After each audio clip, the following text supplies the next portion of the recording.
Sir Hyderabad ఈ స్థాయిలోకి రావడానికి ఫ్రమ్ ఉమ్మడి ఆంధ్రప్రదేశ్లో టీడీపీ గవర్నమెంట్ కానివ్వండి, కాంగ్రెస్ గవర్నమెంట్ కానివ్వండి, మొన్న 10 ఏళ్ళు బీఆర్ఎస్ గవర్నమెంట్ కానివ్వండి, ఈ అందరిలోకి ఎవరికి క్రెడిట్ ఇస్తారు హైదరాబాద్ ఈ స్థాయిలో నిలబడడానికి? ఈరోజు ప్రపంచీకరణ జరిగింది. అంతకు పూర్వకమే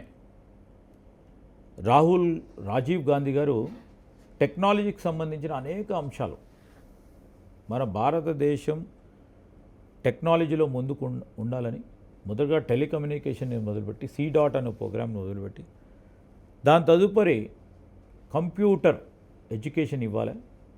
ఆ అంశాన్ని పెట్టుకొని దురదృష్టవశాత్తు మా నాయకుడు రాజీవ్ గాంధీ గారు చనిపోయిన తర్వాత పివి నరసింహారావు గారు కాంగ్రెస్ పార్టీకి సంబంధించిన ఉద్దేశం దేశానికి సంబంధించి రేపు ప్రపంచ దేశాల్లో అగ్రగామిగా అయిన ఒక దేశంగా ఎదగాలని ప్రపంచీకరణ తీసుకొచ్చి ఆ క్రమంలో అందరికీ ఉపయోగపడే కార్యక్రమం. దాంట్లో భాగంగానే ఆ రోజు 1992లో ఎన్ జనార్దన్ రెడ్డి గారు చీఫ్ మినిస్టర్ గారు ఉన్న సందర్భంలో పివి నరసింహారావు గారు ప్రధానమంత్రిగా ఉన్నప్పుడు సాఫ్ట్వేర్ టెక్నాలజీ పార్క్కి సంబంధించి ఆ రోజు ఆలోచన చేసి ఫౌండేషన్ వేస్తే ఆ ఫౌండేషన్ పట్టుకొని దీర్ఘంగా ఒక ఇటుక పైన ఇంకో ఇటుక ఈ విధంగా పెట్టి పాలసీలో మొత్తం యావత్ ప్రపంచానికి కూడా చూపెట్టింది ఏంది?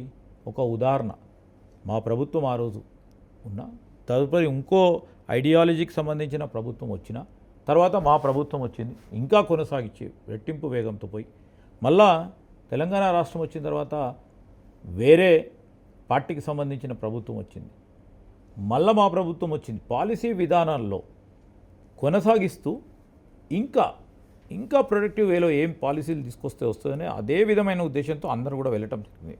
So that is healthy governance, ఒక నమ్మకం, ఒక ట్రస్ట్. హైదరాబాద్లో తెలంగాణలో పెట్టుబడులు పెడితే లేకుంటే పరిశ్రమలు ఏర్పాటు చేస్తే ఏ ప్రభుత్వాలు వచ్చినా దాన్ని కొనసాగింపే కార్యక్రమాన్ని ముందుకు సాగుతుందని ఒక నమ్మకాన్ని కలిగించే కార్యక్రమం ప్రతి ఒక్కరు కూడా చేయటం జరిగింది.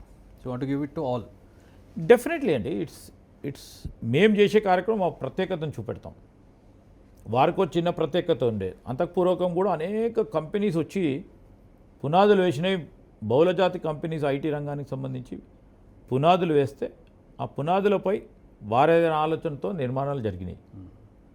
So continuation of policy is important అండి.